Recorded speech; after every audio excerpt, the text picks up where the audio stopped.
இந்த பெயிண்டிங் முடிக்கிறதுக்கு almost 1 month ஆகிடுச்சுங்க. Of course I did take a break because பெயிண்டிங்கில் வந்து ஏதோ ஒரு இடத்துல நம்மளுக்கு ஸ்டக் ஆகி இருந்துக்கும். ஸோ பெட்டர் பிரேக் எடுத்தால் நம்மளுக்கு இன்னும் ஐடியாஸ் வந்து கிளியராக கிடைக்கும்.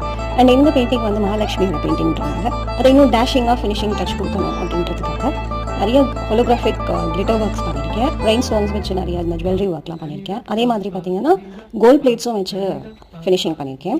இந்த பெயிண்டிங் வந்து ட்ரெடிஷ்னலாக இல்லாமல் ட்ரெடிஷன் ப்ளஸ் கான்டெம்பரரி ஃபீல் கொடுக்குற மாதிரியான ஒரு ஃபியூஷன் ஒர்க்காக பண்ணியிருக்கேன். இந்த பெயிண்டிங் உங்களுக்கு எவ்வளோ தூரம் பிடிச்சிருக்கு அப்படின்றத வந்து மறக்காமல் கமெண்ட் செக்ஷனில் சொல்லுங்கள். அப்படியே இந்த பெயிண்டிங் பிடிச்சிருந்தா லைக்கும் பண்ணுங்கள். தேங்க்யூ.